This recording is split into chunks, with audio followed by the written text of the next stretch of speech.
The Amanda Project by Melissa Kantor and Amanda Valentino. Chapter 17.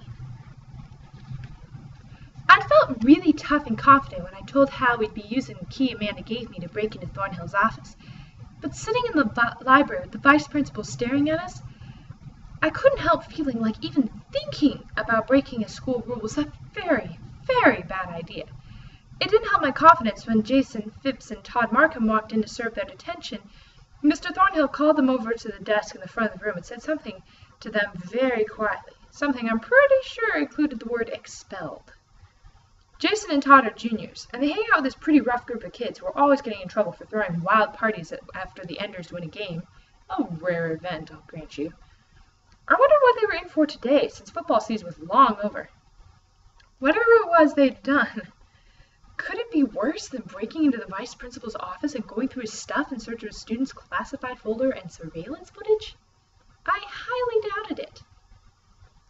And how could we be sure the key would even work? I'd lain awake half the night thinking of all the keys in the world stamped "Do Not Duplicate." I mean, even if the key Amanda had given me had come from a school custodian, what was to say it came from a custodian at Endeavor?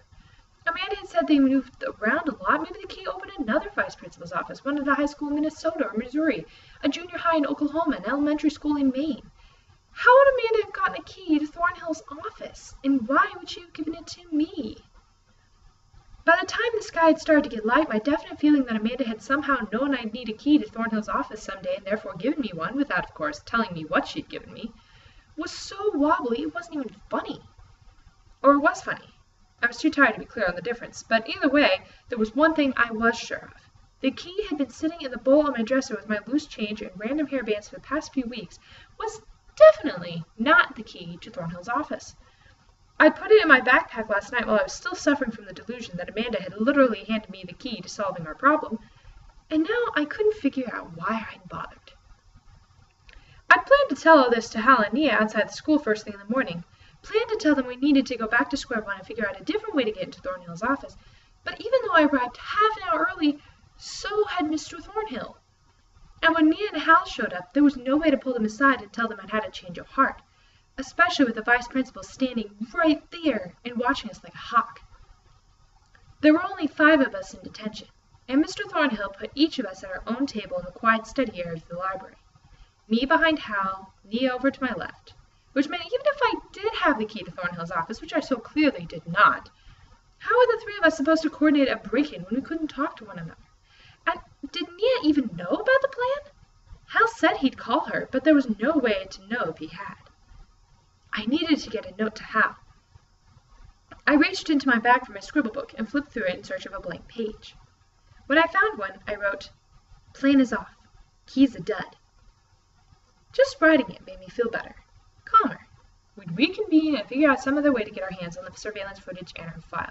Maybe we didn't even need Amanda's school records. Maybe she really did live downtown in that condo, and I was the only one she'd lied to about her address. Thinking of Amanda lying to me, but not to Hal, made me feel bad. I made a little stick figure with a tie like Thornhill's. Then I drew a box with lines going up and down, like a cage. Then I drew 3 little stick figures in the box. I looked at my watch. 5 minutes had passed. I girls know when to pass notes. It's what we do. The time was not yet ripe. In front of me, Hal cleared his throat. I jerked my head up. Was he trying to communicate something? But as I watched him, he just sat there, flipping through his sketchbook. I watched the pages ripple past, and whenever he stopped at one, it seemed to always be a drawing of Amanda. He was a really good artist. He totally got her personality, or changing personality. In one, she was shown in profile, laughing, mouth wide open, head thrown back. In the next one, Amanda's back was to the viewer, but I recognized her by the dark purple cape she wore. The setting was unfamiliar, though, until Hal moved his head and I recognized she was standing on a dock with the Baltimore skyline behind her. Had they actually been to Baltimore together? The city was almost an hour and a half by train. When had they gone there? I thought of all the days Amanda hadn't been in school, and I'd assumed she was sick or doing something with her grandparents or just playing hooky. Could she have been with Hal? Thinking of the 2 of them on the train together, heading to spend a day wandering around the city, I couldn't help feeling a little jealous. But the weird thing was, it was hard to know who I was jealous of. As Hal thumbed through his sketchbook, picture after picture of Amanda flipped past, it started to feel like they'd spent a lot more time together than she and I ever had. Were they best friends? Were they going out? It was weird. I mean, it wasn't like I liked Hal, as in liked Hal. Did I? Just as I was trying to figure it out, a ball of paper landed in my lap. I jerked my head around, but Nia had her face buried in a book. Jason was behind me, but it seemed unlikely some random junior I didn't even know would have passed me a note.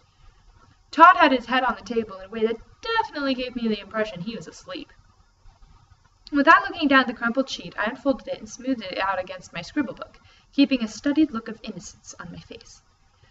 To my ears, the crinkling of paper sounded like a cannon going off, but no one else seemed to notice.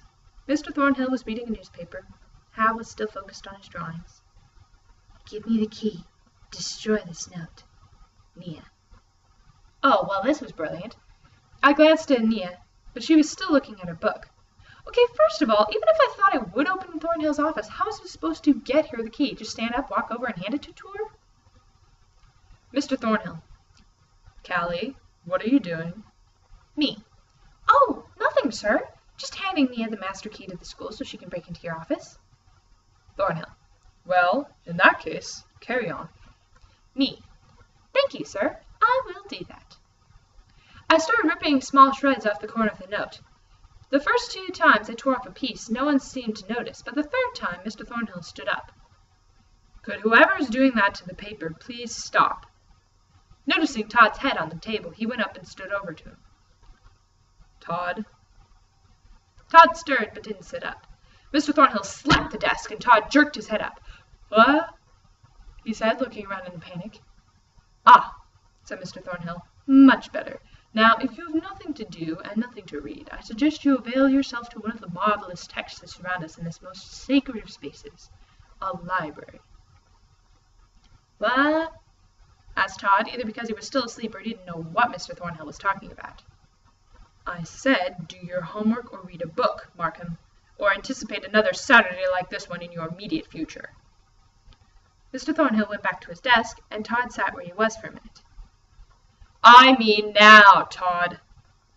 Todd got up and walked over to a nearby shelf and took a book off it. Then he sat down with the book on the table in front of him, closed. Before I could think about it, my hand shot up. Mr. Thornhill was looking at Todd and shaking his head, but he saw me. "Yes, Callie, you have something to tell me? Something that might get you and your friends dismissed sooner rather than later?" "Sorry, Mr. Thornhill," I said. "I was just wondering if I could get a book too. I thought I had one, but I must have left it at home." Mr. Thornhill sighed. "Make it fast, Callie." In a second I'd scribbled on a slip of paper, "I'm afraid this key isn't going to work." Once I'd finished writing, it was all I could do not to make a beeline for Nia's chair. But I forced myself to examine the shelves close to my table for a full minute, long enough for Mr. Thornhill to settle back into his paper.